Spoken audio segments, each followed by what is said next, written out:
Hey, Tracy here with Mom Life Today, and I'm with Stefanie Buckley, who is also known as the Park Wife, if you want to go look for her online. And Stefanie, school is upon us, and so that means we're going to start getting all those lists of what to sign our kids up for. Now, I know that sometimes we have this, ooh, what are they doing over there disease, sort of that comparison disease, and we'll just figure out what our kids are signing their friends up for and what everybody else seems to be doing, and we'll sign our kids up for that. But what are your feelings on, or at least me, I've always felt like, you know what, I have to study my kid and understand what his natural bent is and sign him up for what's good for him.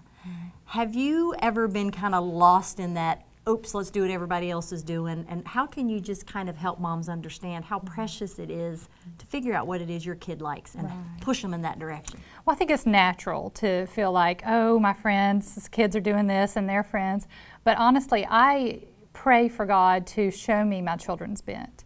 Because I see them and I think everybody thinks their kids are fantastic at everything. And yes. And so, you know, I really, and I'll tell you a funny story, is I played college soccer. And so when it's time to sign up for soccer, I've really had to pray about that because I love soccer. But my oldest boy is not a soccer player. And he has wonderful quality. He plays the fiddle, he does wonderful things, but that's not his thing. He loves it, and I have signed him up for it. I let them choose one sport a year.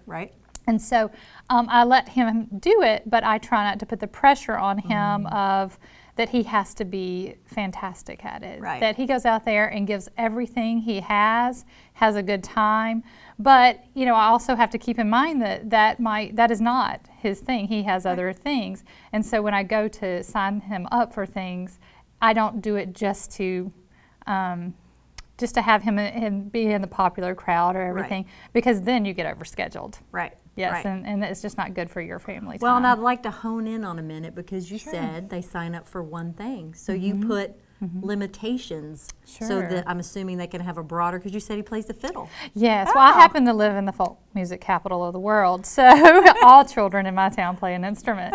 And so, yes, I let them choose. They love music, so they do that, but I let them choose a sport because I do want them to be active, and they are very active young men. So I do want them to play a sport, but I can't be running the roads with them and get all their schoolwork done and provide dinner every night. We always eat at the table together, so we have to only do one, and they get to choose. And they have to play it until the end also. Yes, learn about when you start something, you need to finish something. But that's the beauty, because then the next year maybe they try baseball instead of soccer. Exactly, and my 7-year-old says, I'd like to try to play baseball next year. And that's fine, and he has natural athletic ability, and he needs to try those things. We just don't need to try 5 of them at one time.